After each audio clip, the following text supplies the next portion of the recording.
Everybody wants some alphas from me, huh? I know. Johnny, for those who do not know you, who is Johnny? Yes. Johnny is a boomer, first and foremost. Johnny's an old dude who's been in gaming for the past 20 years. Started out as a tester, believe it or not. I worked at the summer stage, or a summer gig, if you will, testing games for Ubisoft back then in 2003. And at that time, I don't even think smartphones were invented. So it was pretty. I know, right? And that's pretty crazy to say out loud. And it's even crazier to know that you guys don't even know what that's like, you know? I mean, I did grow up, though, with get off the internet, I want to use the house phone. Okay. Yeah, RuneScape got interrupted on a call really quickly. MSN Messenger. That was my era. No, it was RuneScape, because World of Warcraft cost money and RuneScape was free. And that was the I'm too young for this conversation. There's like a 3-year difference, you know. That's the bad thing. I just grew up with get off the internet. I want to use the house phone. It's different. It was between like Lizzie McGuire and High School Musical. That was the difference. Quite literally. Sorry, we went sidetrack there. So yeah, that's basically how I started in gaming. And then beyond that, I actually. I do, when I first started, I don't know, I was, a gamer at heart. I played, like my first console obviously was a Game Boy way back, but then I went into the Sega Genesis and then Super Nintendo, and then, made my way up to PC. I broke my dad's PC so many times, when he first brought it home, like back in the 90s. I was so excited to learn how this thing worked. Like, he had an old Mac back then when I was like about 10 years old, like a really old Mac, and I used to play Pawn on that thing, like super old school. And later on he actually converted from Mac to PC, believe it or not. But the rivalry wasn't that big back then. PC didn't really make its mark. It was really just starting.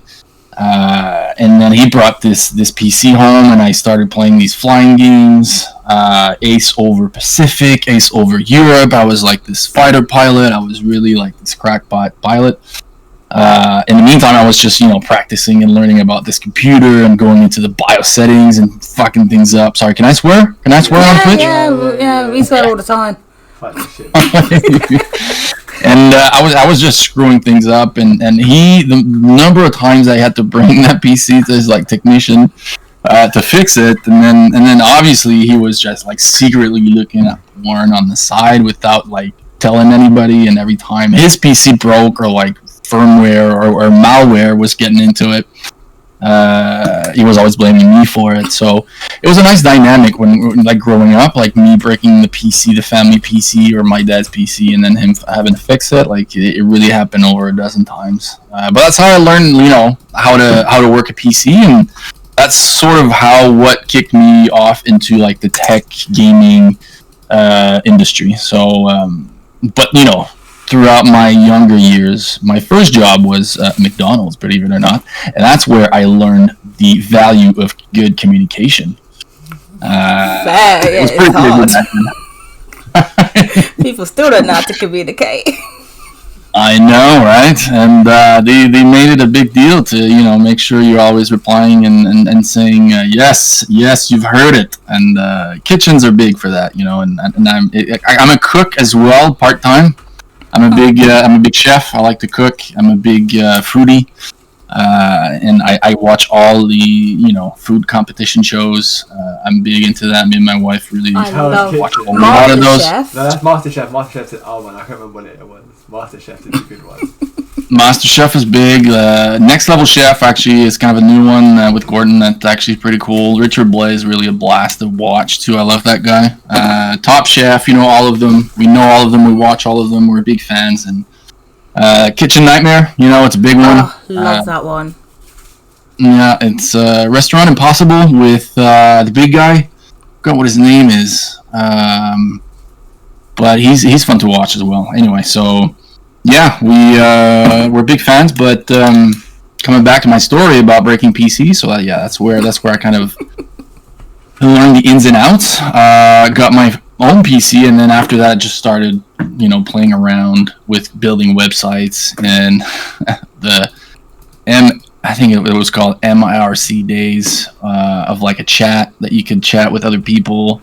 ICQ for the really old people in the chat. I don't know if people will actually remember this, but there was this old chat platform called ICQ, which was like really one of the first platform that you could chat live.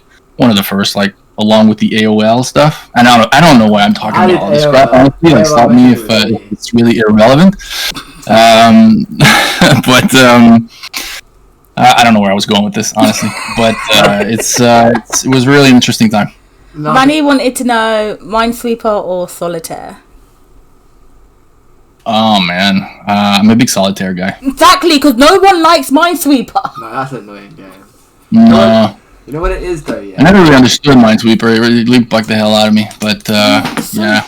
Weird. What was you saying, Zod? No, I was just gonna say, it's like these are like interesting questions because you kind of want to understand the mindset behind the people that are developing the game, because then you'll understand more of like what the influences might possibly be because of it. Do you get what I mean? Because Solitaire is more of like a strategic game, and I feel like you've got to be big brain to understand how to get that game done like that. I mean, it depends if you want to do Grandmaster. Solitaire you play a couple times and you start to get the hang of it. It's not too bad. What was your top 3 games to play when you were growing up? Oh man, I played a lot of Sonic. I grew up on Sonic more than Super Mario Brothers. Actually, I was kind of on the Sega Genesis side for a long time. Sonic was a big one. Teenage Mutant Ninja Turtle was always a big one too. Playing co-op with my brother, was always fun. And since I'm north of the border in Canada, we're big hockey fans, obviously, and I've been like the longest game I've ever played. Since 1993, I bought that game regardless if it was garbage or not, every year, because I'm a big hardcore fan, diehard fan. And I actually realized my little boy dream, my kid dream, when I went to E3. I think it was early 2000, maybe 15, give or take, before it went down.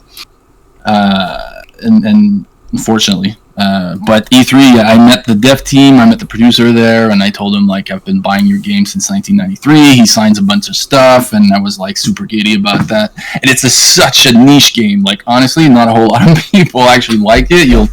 They'll talk more about FIFA or Madden, but the NHL franchise, man, it's a love and hate relationship, honestly. It's hard. It's hard to let it go, even if some years they really flop it. But, you're like, damn, I've been supporting them for so long. I gotta, You just gotta stick with it. I gotta pull the trigger again. I gotta put down some money and support them, The thing is that we have the same issue over here with FIFA, where like you invest in a game, and then it's like the next game comes out, and you're like, oh, now I gotta start again. Neymar cost so much money. I had Neymar last year. Like, what happened? We can't afford Neymar. And the thing is, from early, I came off of FIFA. Do you wanna come in? It's only because I was doing other things. Yeah, just from early, I was what's the word? I was getting annoyed at certain games for certain reasons. So FIFA would annoy me that you'd invest so much money and then the next game's just gone. That is just pointless. I know, right? And then they ban you if you try and make money on it. Like, honestly, the best part of FIFA was before the game comes out and the trading things on the phone at the beginning. Because I used to come into FIFA with mad gold. Because I spent ages just flipping coins. Leon Bailey made me so much money just by flipping it all the time. But that's what I mean. That's crazy. Like, I like them concepts. And I was like, if these concepts could ever be added into games, that would be a cool idea. And that's where more of like Web3 was more of like an advertising thing for me. Like, all these avenues are like in these type of games, and I can cash out, and I don't get banned for doing this type of stuff. It's like FIFA, you get banned. There's a very interesting dynamic with like franchises that have regular yearly releases, like FIFA, and it's the same players, and it's the same, mechanics, and it's the same strategies, the same rules. Because now you can really focus in on like if we're circling back to all the NFTs in the blockchain, you can really focus in on that NFT dynamic and really like try to make it super interesting and valuable for players year over year. Like imagine if NFTs would have existed in 1993 when I first started playing NHL, man. To this day, if I would have kept on like playing with my NFTs and whatever, they played in value and it would have been nuts. It would have been crazy to think that I've been, maintaining this team for like 20 plus years. But with blockchain, I could really see that. And I think like each player being an NFT, I think could really be interesting for like the Maddens and the FIFAs, but we're getting there. I think they'll eventually see the power and the benefits of blockchain. For me, I feel like there might just be I feel with certain games, if like the general gaming mainstream adopt real world economy into games, that's what kind of Web3 and blockchain is, just real world economy. If you want to like bring it down to like a niche type of thing, and like, we use the blockchain, so that's our area of like using real world economy. Because FIFA really has a real world economy, but it's taboo. It's like a black market. Yeah, do you know what I mean? It is. You need to see, if you see it in their mindsets, it's like, okay, they can turn on a switch one day, and then they can be like, okay, we will allow you to freely buy and sell and trade things, yeah. But there's a lot of things that you have to like kind of get players used to, like, do you get what I mean? Everyone's saying to go put the hat on. Go. Oh, where's my straw? But fast forward into the future. One question I've been dying to know: who's your favourite Nefty, and why? And it can't be Recoin because he's overpowered. Because no one likes Recoin. That's a lie. The big why after. I need to know why as well. I need to ask you why it's not a good Nefty. Bex, I'm really disappointed. You have to ask me that. I really am. I gotta say. No. Because it's pretty known out there. Like if you ask the community, I think they'll tell you which my favorite Nefty is. Shiba. What? That's what they're saying? No. That's what Aurory Daily says. Shiba, 100%. With that Papa guy. Oh, Shiba. I thought you meant Shiba. Yeah. Oh. I'm getting mixed up with a new Nefty. Sorry. Yes, it is Shiba. Oh. So there's another Shiba clone in the works. Cause yes. It is Shiba. Because I want to explore on something you kind of like dropped on a podcast that people didn't poke at because they're not Aurorians. Do you get what I mean? So, you was kind of talking to an extent, or kind of like an idea that you have this kind of like Aurory multiverse where there's multiples of different of the same. So you got Bytebit and Recoin, and they're in different multiverses. That's the reason why they look kind of different. Or did I kind of interpret it in a completely different manner? Okay, let me see if I'm understanding this. You're wanting to know if there's a reason why different Nefties look similar, but they're different? Yeah. Yeah, you can put it to that type of question. Are they from alternate universes, like the Spider-Man? Because you said it has something to do with the lure. So right, yeah, I hear you. And obviously, I listen to Aurory, so I piece together everything all into like, okay, this is this. What could it link together? It's not so much multiverse as it is more like a different DNA strand of the same species, if you will. Like Digimon. Does that make any sense? Yeah. Wait. So like a zoo with, for argument's sake, a Shiba making that X1. I cannot remember its name. That could be like strands like that. So like they breed. Like Xenix? Xenix. Yeah. Yeah. Well, they could breed, but Xenix could be a variation from Zizu, right? Yes. Because Zizu evolved, or maybe he ate a poisonous plant and he transformed into Xenix. I don't know. Oh, you do know. You're lying to me. I'm giving you the bait so you can bite on it. But I was drinking a drink at the time. I was allowing you to bite on the bite. So basically, to an extent, yeah, there's a bunch of roads they can go down, yeah. But right now, there's alternate forms. Have fun. Piece it together yourself. Like, because we could either go down the road of evolutions or go down a different road. Oh look! Or he grew up in another biome. You can really take this at multiple ways. I can really break it down in a very game design rational way, which will take all the magic out of it, if that's what you want. No, magic. We like the magic. See, but we also like to know things. because I like the idea, when you was like recording, is It's Bite-Bit's weird cousin. but it's got pearls, so it's the weird aunt. Marge Simpson had It is. They're related. See, they're Yeah. weird cousins. Yeah. Think about it like this. Usual Inagi. Unagi. You know what? I think for the next podcast, we should get Claire on this one. Let's do it.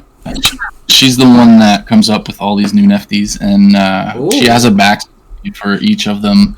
I know some of them were inspired by other coins, notably Shiba, but Put that one out. there's a lot more. There's a lot more to it that I don't even know. And whenever I talk to her, she's like, "Oh yeah, when I did this one, I thought about that, and that's how it kind of came about." You know, but these are all the things that would be super fun to talk to you guys about. I think we need to go. No, because I popped the Axo bubble one, and the reasoning it's like, are we in a bubble or we not? Axo bubble. I don't know about that. I feel like that was a bit of a reach still. No, but He's gonna get a new cousin soon, by the way. Pardon? Axel Bubble's gonna get a new cousin soon. Oh god. I hope it's not weird. Oh, they're all bloody weird cousins. what? Weird is a matter of perspective, Bex. I'm ready for that. That's a reality. Gee. Okay, but everyone calls me weird, so I relate. And I'm allowed to say it. There you go. Right, serious question though, because I know you guys get this a lot. But when mobile, Oh man, this question, huh? Mobile is something. Mobile and mobile is something that we're working on heavily, and we have more plans to announce it later in this year. That's all I can say. But it's very in our focus. Like I noticed Aurory Daily sending out that survey on Twitter. I don't know how many votes there are now, but when I looked at it, I think it was about 200, and 50% of those of people were actually looking at the mobile, wanted the mobile thing first, right? Which makes sense. It completely makes sense, but at the same time, I'm coming at this from I want a complete experience first on what platform before thinking of expanding it to another platform. And I'm not satisfied yet to where we're at with Seekers. Obviously, we're still missing a bunch of features. I'm glad you guys love it, but it's nowhere near completed for us in terms of, player retention, player progression, the rewards that you guys can get, the fun, the lore, everything that will make this game craveable. It's still not there. Like, unless you really love fighting and walking around gathering crystals, but at a certain point, it's like, can we, have something else to experience? And that's what I kind of been pushing the dev team really, and that roguelike experience will definitely be adding a lot more depth to the progression, and really what I would love us and the community to also kind of help us amplify is the true innovation of Seekers. For those that really know it, because you have to be a Pokemon player, like those type of turn-based games to know it. But the true innovation comes from the Blitz battle and the fact that you choose 3 actions. That's what I say every time. The free moves or the 3 times, however you want to coin it, breeds a whole new dynamic to predictions. Exactly. Because if you play competitive Pokemon, you generally can't play with that normal Pokemon players because if they're not doing any predictions or thinking anything and us playing through all 6 of their Pokemon, that drives you up the wall. Like, do you know what I mean? Yeah. Exactly. So with this prediction thing, so you see what I say to you, you can tell when someone's one dynamic but the minute they have the hype to do a move, they always do the move. True. So when me and Manny play each other, it's random all the time because we're always trying to outguess each other and confuse each other. That's exactly, and that's just when, we've just touched what the surface of this, because yes, there's 3 actions. You can, different types of abilities, deflect, reflect and all that, dodge.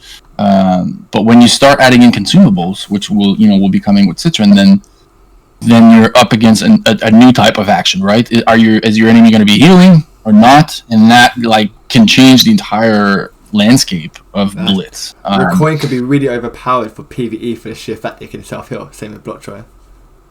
So it could save you a consumable. Right. That is true. Yeah. That is true. So but for you see what you're trying to get out with the rogue RPG added to Seekers and stuff like that. For me, just add in, you're only allowed to bring in 3 nifties, here's some consumables, try and survive.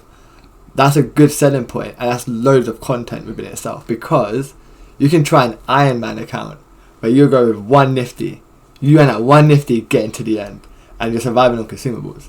Do you get what I mean? And it's like, how many consumables did it take you to get? You can do so many different ways here to kind of speed run it to an extent. How quickly can you get to level 10 and beat the boss? Whoever has the record of how quickly they beat it holds the record. Do you know what I mean? Yeah. They're the smartest. Yeah, absolutely. There's so many ways. There's so many different ways. There's so many different ways we can take this as well, in terms of events and different scenarios we can push to you guys in the live ops phase. We've been brainstorming on new events to kind of remove the grindiness feel of it, and I'm glad to announce also in exclusivity, because I'm known to just say these things on podcast. But I've gotten the green light from my tech lead that our matchmaking is good for a PvP event. Wait, where's my camera? Yes. But I want to test it. I want to test it with a smaller group, so I'll probably need you guys' help to kind of make sure during a weekend or whatever that you guys stress test the hell out of it and make sure there's no issues before we make something bigger out of it. So that's kind of where I'm at. But 100%. It's good news. It's good news. Let's go. We're gonna see some combat. So does that mean the leaderboard is coming now? Are we ready for that? Almost. Leaderboard is something because we've experienced so many cheaters and bots on tactics because they all wanted to raid the leaderboard and get in as high as possible to steal all the loot for themselves. It really created this toxic dynamic. So we're taking our time for leaderboards with Seekers. But we are seriously talking about adding some form of competitiveness, if you will, because I know it's missing. But we're really focused more on the PvE aspect for now. Because the way I see it is more like Seekers, the roguelike, the chain lands, the bosses, the consumables, upgrading your character, your nifties and all that. That's really one facet, but the other facet that we had with tactics that we had to pause for Seekers is the whole esports competitive PvP scene. But to bring it back with Blitz, I want to make sure that we have a stable matchmaking, obviously. And by the way, I know there are some rumors in Discord that the logic, the algorithm for the matchmaking takes into account the nifty type that you're using, whether it's a standard or prime. That's totally false, by the way. That's totally false. I'll lay that to rest. Right now, that rumor is false. I love spreading rumors. But no, did you spread that rumor? I might have amplified it. I'm going to try and test that out. But I could have told you it's false because 90% of the time, I find people with primes.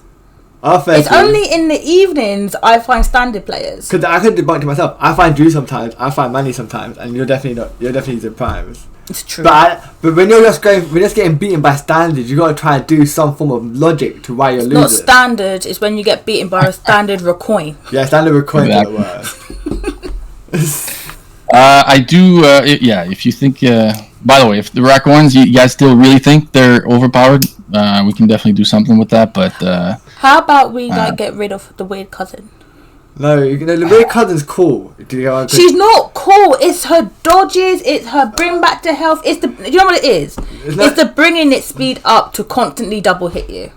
You know what it's the double hitting. You need to play with the double hit because the dodge is not really a problem now because they nerfed that to a good point. True. But I bring my speed up and then my fired up move is I need to be speedier than you.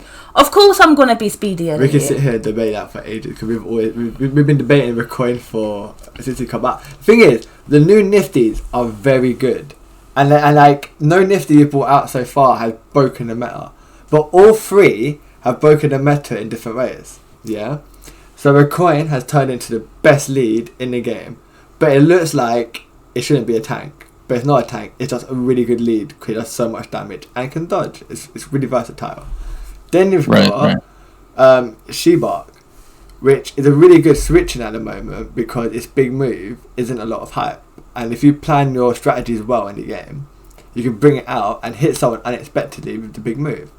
Same way with Unicorn, because the only way to beat a coin is with a Unicorn. You brought out the yin for the yang. Do you know what I mean? But then if you're playing someone that knows that you're predicting, you put out the Unicorn, they put out the Dino, and then they beat you. But that's a high level of like blitz play. Do you know what I mean? You predict the predict. Yeah. Yeah, I see you. You guys are really in the strategy phase. I love it. I mean, I just press buttons and go. I'm that kind of player. I'm number one blitz player next to my name, and I'm going for a title. Nice, love that. Yeah. So, Johnny, you know, with the update and in the last round table, you guys were saying Ochre, Tokes, not going to be a thing anymore. Say bye-bye, it doesn't matter. I wish I had that quote written down, you know. Because the way how he came in here was like a villain. Everything you know about Token Ochre is gone. And I was like, what? What's happening? Am I in Sword Art? Am I about to die? What's happening? Like, it's definitely planned for Diamond or Emerald. It's definitely not planned for Citron. We still have a lot of work to do there. When Yachi spoke about it on the roundtable, it was really to get your first initial impressions and your feedback. And I'm glad you guys took that opportunity to also voice your concerns or overall just your feedback. So thank you for that. But it's definitely not going to be happening for Citron. You guys still have some time to play around with the OK into Toke, and yeah, we'll circle back with more news once we've kind of circled around a good design based on the feedback, and we'll again kind of iterate with you guys, see what you guys think. But one thing we tend to forget, and one thing that I've been preaching to the dev team a lot, because they all come from like this big, the AAA studios. Not all of them, but most of them been used to working in big franchises, big studios where they take their time. They have a bunch of people doing really specific tasks. We're a startup, we do a bunch of different things, and they've just gotten used to really making sure everything is pixel perfect, and we kind of we're not in that same dynamic. Not to say that we have to lower the quality, but a lot of the time, the traditional developer will think he's going to be working on this one thing once, and then he's going to move on to something else, right? Whereas a live game, it's not the case at all. You have to maintain it constantly, a different mindset, right? And the dev team still has to kind of get used to the fact that it's not because we're releasing this thing here, this feature, this in this way, that we're going to keep it that way forever. It's just iteration. Like game design or game development is all about iteration until you hit that sweet spot. You think Fortnite managed to get to where they're at just one shot? I think it takes a lot of iterations, and that's where kind of like where we're going with the live ops. And so sometimes we're going to throw things at you guys to see what you guys think. Other times when we deploy things live to see how you guys behave and how it's being receptioned, and then after that we'll adjust. But it's a very different mindset for sure. So this thing with the OK and the Toka is part of that whole live ops phase, but it's going to happen. Like I see, the next question is how long after Citron. Currently, will very depend on the focus after Citron for us. Is finish the onboarding. That's not something we really talked about publicly. Citron will have a lot of new features, introducing roguelike gameplays and adding depth and dynamic and progression. But it's not going to be where it was supposed to be for Citron initially, but it was such a big feature in itself that we decided it's not ready yet. So we had to push it out of Citron to be a bit later for Diamond, but it's this whole part of the onboarding. Like the first time a user plays the game, for me, I want to make sure it's clear, that it's engaging the first time you step in, that you're not like lost wondering what the hell am I supposed to be doing. We've added the billboard to kind of help a little bit mitigate that, but it's still not there in terms of storytelling, and we have to take our time with that. And unfortunately, couldn't make it for Citron because the roguelike and the lands and the consumables, that took a lot of time. It's still taking a lot of balancing because we need to make sure it hits the right pacing. It's not too long to get to the first boss or get through the first land, and all that needs to be tweaked and tested and all that. So we're rolling into internal playtests, and it will be interesting to do external playtests as well before, if we can. But that's another thing that I wanted to start introducing a bit more. That is part of the live ops process of getting you guys, getting the raw feedback, is being able to deploy certain features, certain builds that you guys can then jump in and give us your feedback live. It's not going to be on the official live environment. It's more going to be on like a test server, so to speak. But another good way for us to like get initial feedback. But it's a long answer just to say it's not going to happen for Diamond. no, but you got to also realize here. You brought up a real good point there with Fortnite. People really do forget at the beginning Fortnite was a beta. We were playing a Fortnite for the first 3 seasons of the game. Fortnite slowly developed their game, like you said, because unfortunately I played the game that got shut down so Fortnite could be a thing. Because I played Paragon, and Epic made a decision, when Fortnite came out, it was where we're going to put our funds. So they shut down the whole game and went, we're going to make Paragon public access, so if a fan has the willpower, go recreate the game. You have all the assets. It's free. Yeah. Right. We're going to focus on Fortnite. So that was a hard decision, just to kill a player base, the whole game. The game was it's not like it weren't vibrant or popular or had a community, but they had to manage their money. And now look at Epic Games. Do you know what I mean? I know, it's crazy. Yeah. So we're trying to play our games on Epic, but Fortnite allowed them to build from there. Because that was their first big project. Yeah, it's really smart how they build everything, and even the Fortnite engine and everything. It's very smart.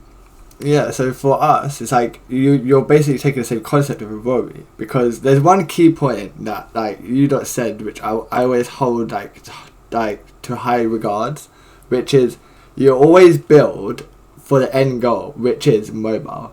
Because when everyone's asking for controller and WASD and things like that, you're like, no. It's not even we come to this, it was no, we're going to mobile.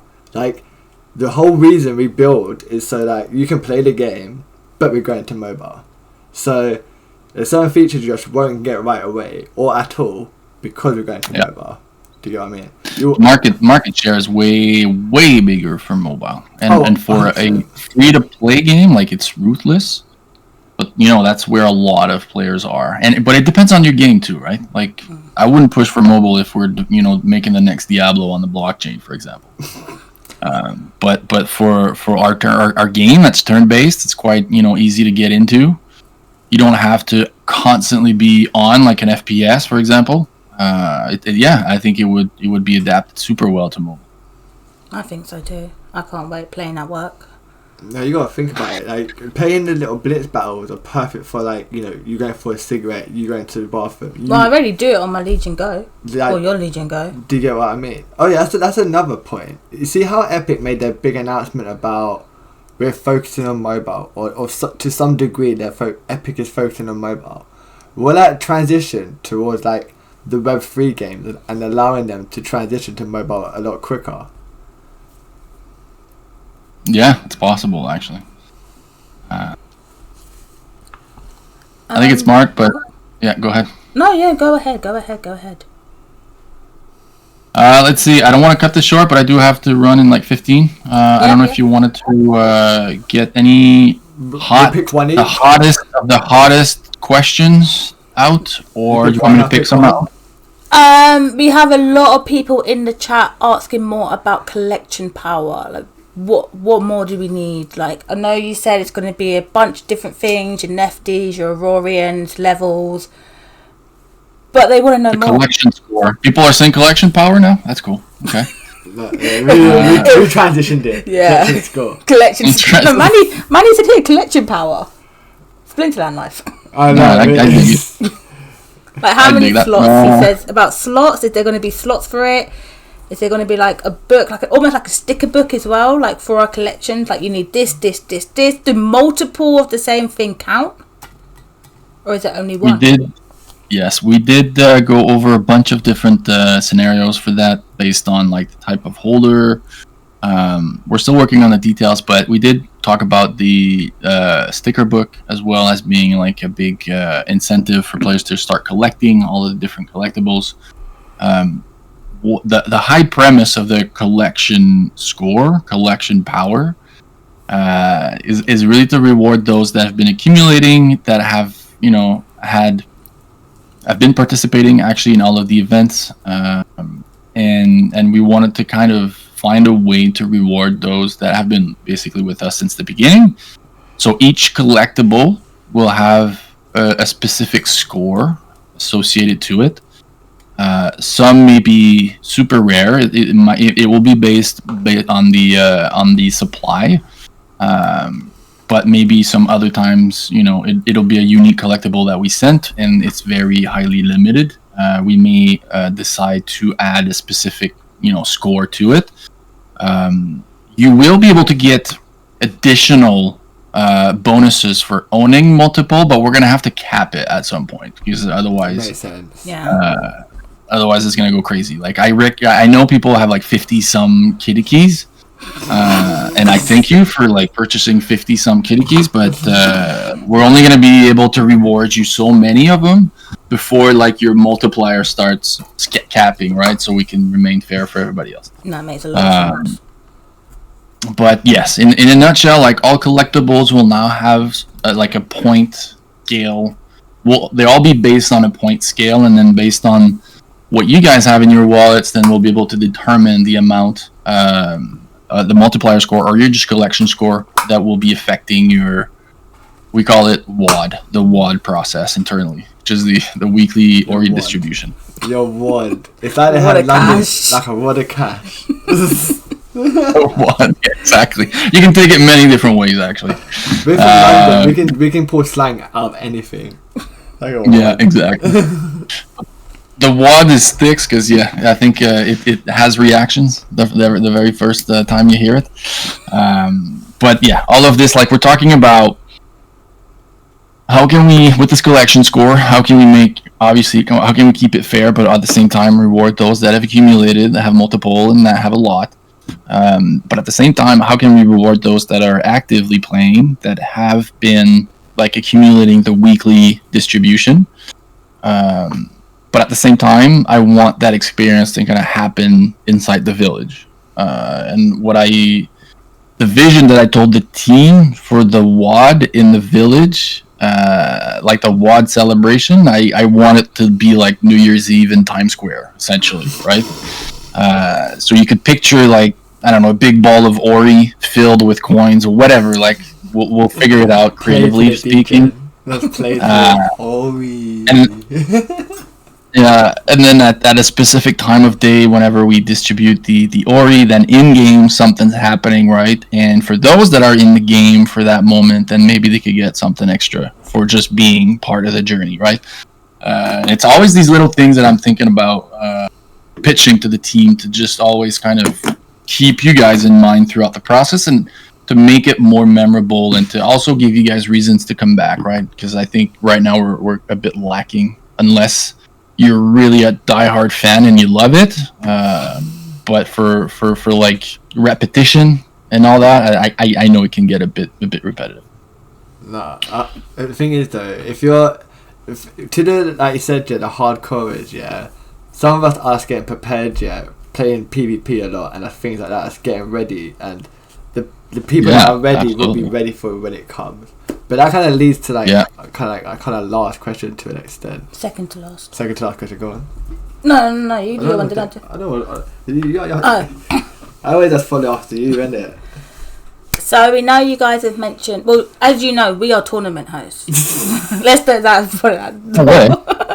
And the team has mentioned before. Of course, you're not. The team's mentioned before that they have a vision of tournaments and esports. But what are you guys planning to do with this? Like, what's your vision for this? For tournaments and esports, my vision for me, because it was I want to have the earnings update, like a little small column is on there, and yeah, it gets mentioned a few times. Like it doesn't get mentioned more than a mention, because no one cares more than someone like me. Do you get what I mean? Because for me, I feel it's all well and good us bringing out features and like new nifties, but what actually brings core players back here and the retention is a vibrant competitive scene. Think about League of Legends, Counter-Strike, things of these games. Think about games that have lasted years. What's built players coming back, and even though the game's been out for ages, what brings new players into it? And it's you'll reach a stage where you want to play that game and you want to play competitive, and then you join the ladder. Do you get what I mean? So that's how I see it. It's just like that's where the retention is when you bring up like the competitive. Yeah, absolutely. I think what we wanted when we come out with tournaments, I think we want to do it the right way, and it's going to be tied. Some sort of tournaments will be tied to your playthrough, your play style, based on the nifties that you have, the levels that you are. Maybe if you've reached a certain level, you'll finally unlock a specific type of tournament that are only level X and above, right? And same thing for beginner tournaments. You know, maybe for beginner tournaments, 10 levels and lower are the entry. Like, our idea is eventually, whether they're in lands or outside through like a different portal in the village, you'll be able to basically create these tournaments with these specific presets, essentially, that only, if you have dino bits. Like, it's a dino bit frenzy tournament, like only fight with dinos. We'd like to get to that point where you'll be able to draft, specific requirements and presets for your own tournaments. But currently, I think the lower hanging fruit would be to organize tournaments for, like you said, Zard, like the hardcore players, like the 5 stars. Obviously, I think the cost of entry should be 5-star minimum, and really after that, start kind of analyzing the different player dynamics. Like, what kind of rewards do we give out to these, high invested players? Would giving them more Aurory be enough, or do we want to give them more like skins, like we did for tactics, like we had unique skins for the top 3? These are all the things that we'll have to kind of explore. But our tournaments, we wanted to kind of customize them based on where the player is at, right, in its journey. And then for the esports, my vision is really eventually all of these mini little tournaments that would happen. What I would love it is eventually kind of, and I've been speaking to some like sports, esports marketing firms, and League of Legends, actually, one of the guy that I spoke to was actually organized a few League of Legends tournaments back then. He was an ex-esport player, and he was telling me about his approach to Web3 esports and all that, and we're not quite there yet. I told him a bit about my vision, and we kind of align on that. But then he started talking to me about what works really well is getting people from the same nationality to kind of compete against another nationality, right? And like have this national thing, give them a reason to like do preliminary tournaments, and then have the bigger national tournaments. And that's kind of like where I want to take it eventually. But it's a big long-term focus. But like for esports, I told the team the other week I want to have spectator mode. There's a bunch of features that we're still missing that would really add a lot more. Spectator mode is definitely one that's at the top of the list, but there's a bunch of different things we need to integrate before we can actually organize a proper tournament, like bracket style and all that. Right now we have to, like you guys know, we have to use a third-party tool. Ideally, we'd love to get everything embedded into one place, but we have I see this in two things. We have big plans for esports and tournaments, but we're taking it step by step. Baby step will be to integrate the tournaments based on specific conditions, right? Based on your player level or your NFTs conditions and all that. And then the bigger one is really the esports with kind of like tournament events, if you will, like real life events where we can most likely have smaller competitions throughout the year, but then it culminates to this bigger event happening once a year, for example, and then we'll call that the Aurory Mega Master League. I don't know, you guys can come up with the name. No, it's funny you say that, yeah, because I have kind of the same roadmap where eventually me and Becca will lead to a Roy World Cup where F1 does play each other. Yeah. It's already a part of our little roadmap but we need to work out the perfect format for Rory before bringing that into it. Because, like you said, there's so many formats you can do.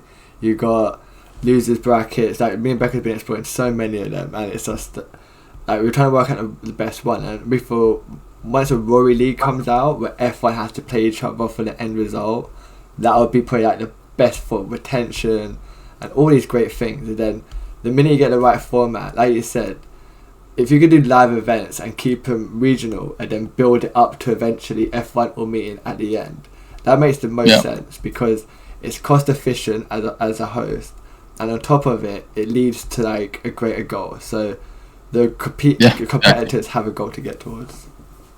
Yeah, 100%. Rory League, I like that. I'll keep that in mind.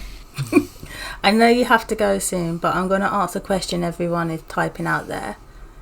Is there any alpha that you can show us or anything that you can tell us to prepare for in the near future? Jeez, guys, I haven't given you enough already? You're asking for more? We always want more. Always more. An alpha that you can prepare for? Oh my god. I can say the art upgrade's coming soon.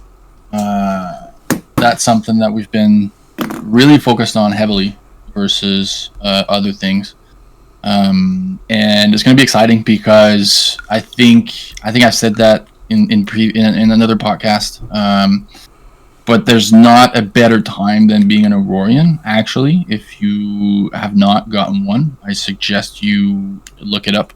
We're going to be coming out with not only the upgrade that will boost the looks of your PFP, but we'll also be coming out with a new roadmap, basically highlighting all the benefits of upgrading. And I'll leave you guys with this. We did find the official name of the upgrade today. I think we finally had the official stamp.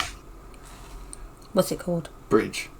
I can't say it now. You can say it. It's fine. No one's here. It's just us three. It's the Rory Bridge. The Rory Bridge. I'm gonna ruin the whole plan if I say it, but we'll try to announce. What letter does it begin with? B. Bridge. It starts with a R. It's definitely called Rebecca. I might. I'm ready for that. You have to be called Rebecca, you see. The Rebecca chain. Yeah, the Rebecca chain. That's like when I said the dragon was made after me. That was really. Can you please confirm if that blue dragon was actually made after Zard? Because I really hope you say no. It's after Mega Charizard X. It's made after me. I know this. No, it's not. It's not. There's the bubble right now. Yeah. I get that big head falling down. Nah, I'm putting the propaganda out there now. I'm already dating, ain't got enough propaganda on me. Alright, I'll say this one more thing though for skins, because we did skip about the skins, but yes, we're calling them chromas internally, but they're essential skins. But I talked about the subspecies of Nefties, and like what you guys saw is really scratching the surface. We have so many different subspecies, and you guys start to see it with the NFT updates that we did on the NFT cards. It says primal at the bottom underneath the name. That is one species essentially, but we have many different subspecies planned, and they all look different. So when I say there's going to be hundreds and hundreds and hundreds and hundreds of different NFTs out there, that's kind of like the goal. Why it says hundreds and hundreds and hundreds, then breeding? Because each species would have their different, like, schemes or textures, if you will. Right? So one species could have multiple different texture. They could look differently, actually. Different DNA. I'm trying to imagine it. Different DNA. Like one could have spots, for example, or the other one could have like scratches or whatever, you know, like leopard spots, or they can all look different. Like one could look like a skunk, whereas the other one could look like a turtle. I want a turtle too. The thing is, yeah, I like a full blue squad, and once that blue dragon drops, yeah, it's over. That's my main nifty, even if it's the worst nifty. No, it's gonna be Draco's weird cousin, right? Draco's no, I feel like they're the legendary dragons. They're the people that control the biosphere, where they control everything. You know what I mean? The dragons.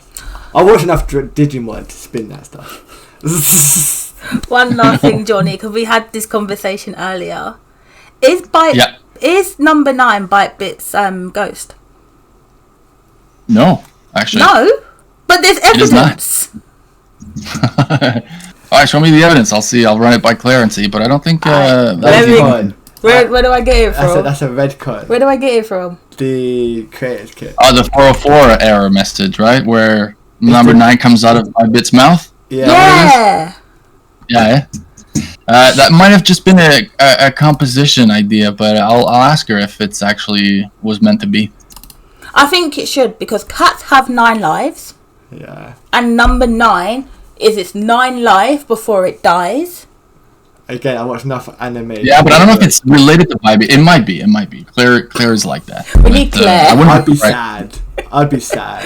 We definitely Claire on the show. To be fair, we definitely need to interview her 100%, because we want to make up so many stories for these characters that we actually need to know the real story before we disrespect the artwork and the storytelling from the actual creator. Yeah. Do you get? We can't make a bridge until we have something to abridge. It's true. Do you get? We're working on updating the NFT decks with all of that good info.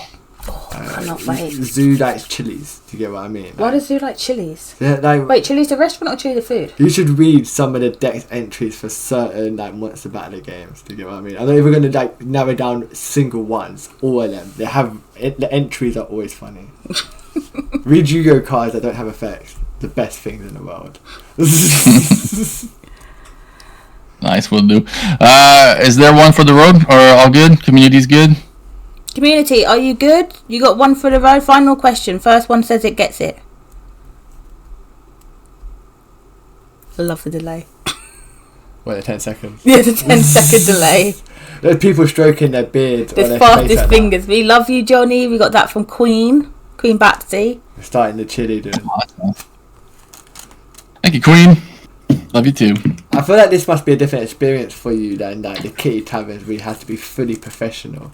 And it's like, I've got to, I'll never, there's been some moments here that like anime. When you drop the video of Tactics is over. Oh, I love that. That was the most comical thing. I was like, Becca, you gotta get home, we got to watch this. And then, and then it was when it was, I think you know about Oak and Toke. It's gone. I was like, that is a moment. If there was a documentary, there'd be certain periods and they'll be pointed at a lot.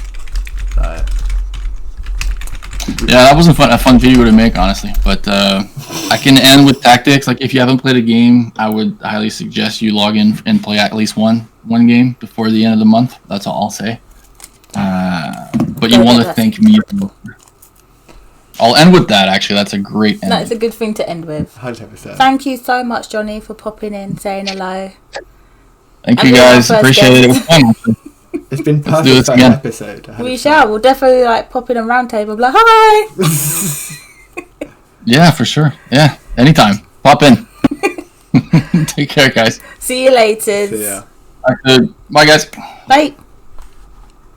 But guys, as it says right here, we have our tournament on this weekend. On Saturday on this channel will be 4-star maximum any level. And then on Sunday on Zard's channel, it'll be anything goes. You want to use a 1-star, 2-star, 3, 4, 5? Be our guest. The ball's in your court with that one. And do not forget to go and join the Dowry Talk on Dowry Talk on Friday. Go find the time yourself, 'cause it's 2 o'clock for me. On Friday there's a lot of talks happening, so be ready from 2 o'clock to about 6 o'clock. Block out your afternoon, because you're going to be sitting there in Discord in the Aurory channel. Yeah, I know. Is it Kandaroshi? That one's the one. Yeah, Kandaroshi. Kandaroshi is going to be conducting the Dow Talk, and he's going to be dropping a lot of things. But I'm going to love and leave you guys. Because you got dinner now. I have not had dinner, and it's 10:30 at night. It's very true. Been a good day. So thank you all for coming. Appreciate you all. And we will see you next... Well, I'll see you on Friday and Saturday. You're not going to get rid of me that easily. But for the next Aurory Talks, we'll see you guys on Wednesday. Have a lovely evening. And I'll see you all later. Peace out, Girl Scouts.